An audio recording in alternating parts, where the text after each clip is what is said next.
Today, I've got two great ways to help you create your own personal USP.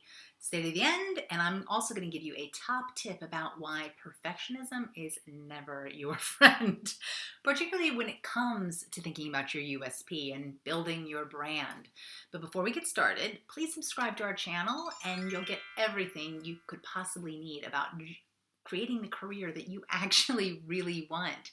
But remember to click that bell so that you never miss one of our weekly videos. So this is a really quick and simple exercise to help you discover how to find your USP, and I'm going to use plenty of USP examples to help you think through it. I'm Dr. Suzanne Doyle-Morris, founder of Inclusic, and I've been helping professional women go through promotions and interviews for the last 15 years. Now, owning your USP has been the success of so many of my clients because it helps people know what they're great at. Now, any interview, whether it's for a promotion or at a completely new organization, well, there's two key parties. There's you and them. And that means we're going to think about the USP today of both of them. So you're going to have to do a bit of homework, but it's really easy. Now, the first thing is to think about your USP. So for that, let's look at your past appraisals and any references you've had. Now, if you haven't already, take a look at them and look at the way your boss and your colleagues describe them. Now, you may think you're great, but the truth is we all get hired, fired, or promoted based on not what we think of ourselves, but what others think of us. So take a little look at the phrases and words that people use in common when they've described you over years. The theme is in looking at the commonalities, and that will help you get a sense of what your USP is. Now, one tech client I had historically been called a safe pair of hands for years, but she was getting a bit bored. She wanted to stretch, and she wanted a new employer to think bigger about her skills. However, she knew that reliability was certainly an asset and something that she didn't want to lose completely because it also made her really proud. So for her interviews, she did use the phrase safe pair of hands. And she talked about how she was known as Ms. Budget around the office because she brought things in on time and on budget. Now, truly, that is not the sexiest of terms, but for her, it really worked. So carefully pick out examples to highlight the stretches that she'd had in the company as well. Those were the ways she showed her stretches. So at the end, she said, I'm looking for a strategic position to get me further. But actually, you'll see from the evidence, I'm definitely the right person you could trust with these types of projects. So in that single statement, she was highlighting both her competence and her ambition. And she was rewarded with a senior strategy position within 2 months of us working together. So the second part is the employer. What is their USP? So most organizations love buzzwords and talking about their values.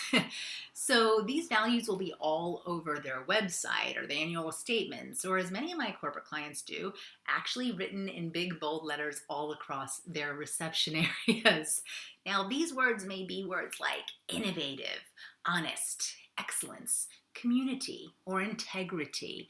Now, these phrases can seem a bit generic, but they're actually like gold dust to you because they'll give you an idea of who they're looking to hire. Some of these words will resonate with you in particular.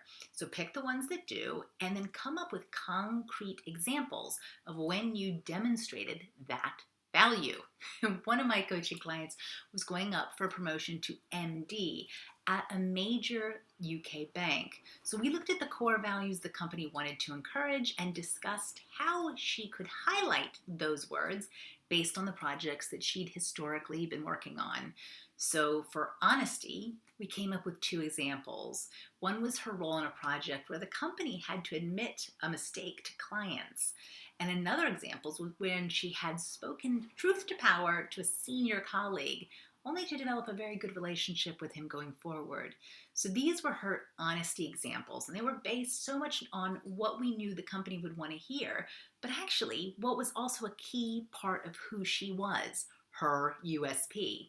So in the space below, tell me a couple words that you routinely hear as part of your 360 feedback from others.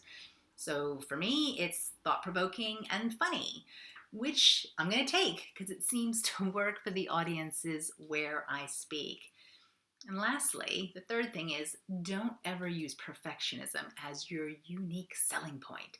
It sounds like bragging, and perfectionism is actually the death knell to so many hardworking but exhausted professionals that I work with.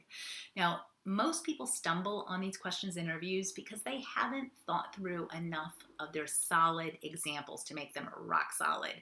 So instead, look back at the feedback you've already had and look at the company's values to see where the two mix.